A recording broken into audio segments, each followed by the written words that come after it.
Assalamualaikum warahmatullahi wabarakatuh. Sahabat tani dan pecinta tanaman dimanapun Anda berada, kembali lagi di channel DIY Garden Jogja, channel yang membahas tentang dunia tanaman, dunia pertanian yang ada di sekitar kita. Nah, pada kali ini kita akan membahas lagi cara meracik bahan-bahan sederhana, bahan-bahan yang ada di sekitar kita agar menyuburkan tanaman-tanaman kita, baik itu tanaman cabai, terong, tomat, jeruk, dan sebagainya, sehingga tanaman tersebut hijau royo-royo, berbunga dan berbuah lebat. Nah, jangan lupa jika belum subscribe untuk subscribe, like, dan komen agar channel ini semakin berkembang dan semakin bermanfaat bagi berjuta-juta petani dan pecinta tanaman di luar sana.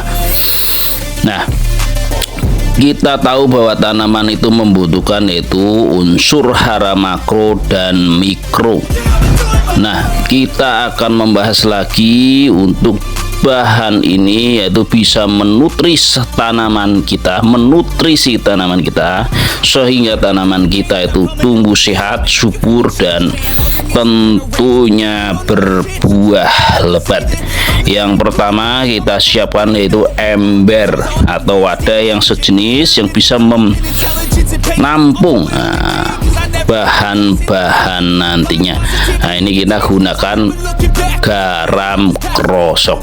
Ini kita akan membahasnya untuk mengatasi keriting daun, kerdil, dan bule, sehingga tanaman cabai itu akan tumbuh pucuk yang baru dan akan sehat kembali dengan bahan sederhana ini.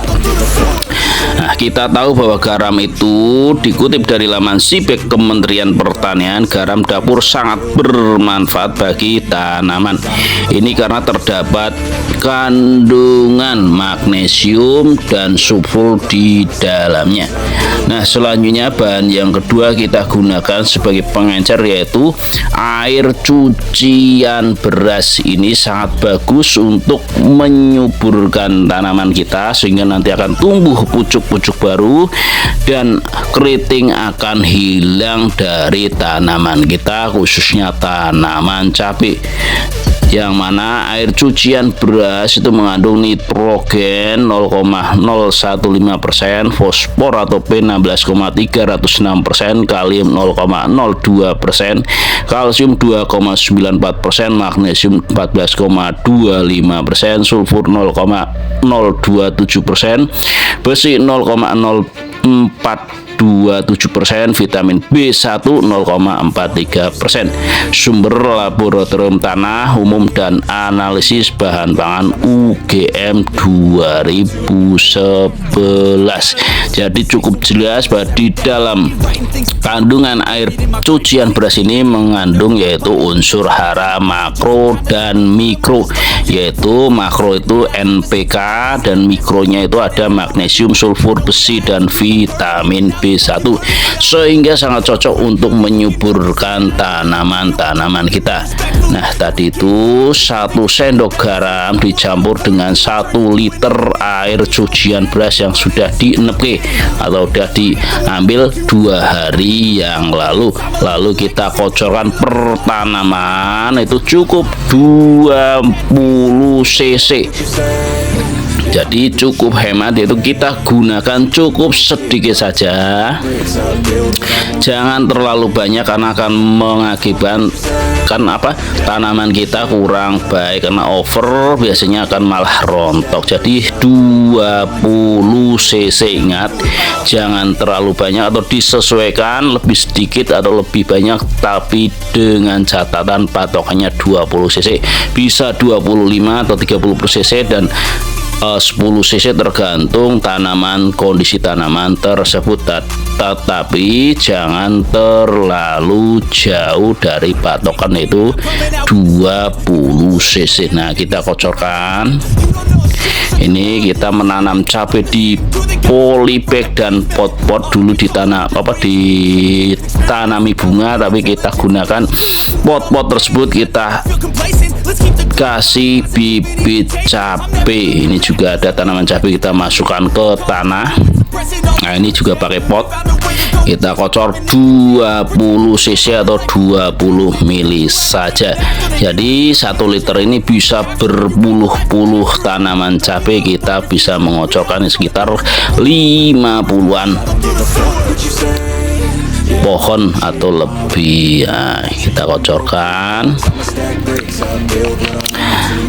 Oke, ini tanaman kita mupuknya udah menggunakan pupuk buatan sendiri. Nah, bahkan tidak menggunakan pupuk kandang karena kita tidak punya hewan di sekitar kita ini di kompleks, jadi agak susah. Walaupun kita bisa menanam di kebun-kebun bisa, tapi kita untuk ngingu atau memelihara hewan-hewan ternak kita tidak bisa. Jadi kita harus inovasi, kreatif dan inovatif, yaitu membuat pupuk-pupuk dari bahan-bahan yang ada di sekitar kita, dari bahan-bahan sederhana, baik itu daun-daunan dan sebagainya. Nah, pada kali ini kita itu mengatasi yaitu keriting daun, kerdil dan bule hanya berbahan garam krosok 1 sendok ditambah 1 liter air cucian beras. Itu sudah menyehatkan tanaman-tanaman kita, yaitu terutama tanaman cabai. Nah, ini benar-benar kita menggunakan pot dan kita pupuk dengan racikan sendiri. Jadi jangan ragu untuk menggunakan, dengan catatan jangan overdosis, jangan berlebihan. Ini kita gunakan ember bekas juga bisa untuk menanam cabai ya. Ini cukup subur. Nah, ini tanah murni, tanah dari kebun, lalu kita ambil. Nah, itu kita kocori pupuk-pupuk organik atau pupuk-pupuk semi organik buatan sendiri.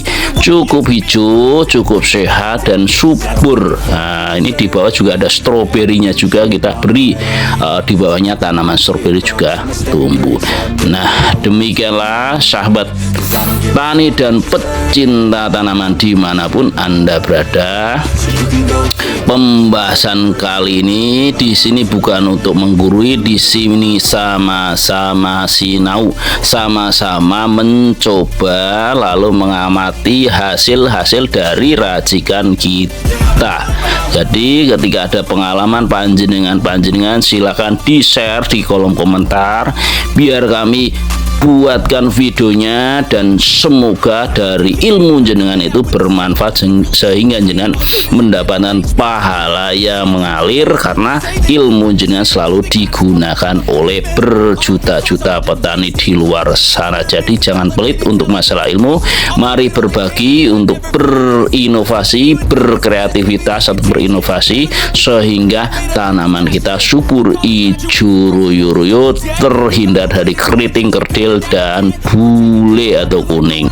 Saya tutup, kurang lebihnya mohon maaf. Wassalamualaikum warahmatullahi wabarakatuh. Salam sukses BEMS. So you can go kick rocks, I'ma stack bricks up, build what I want to make. Cause I don't give a fuck what you say. Yeah, I'ma do shit my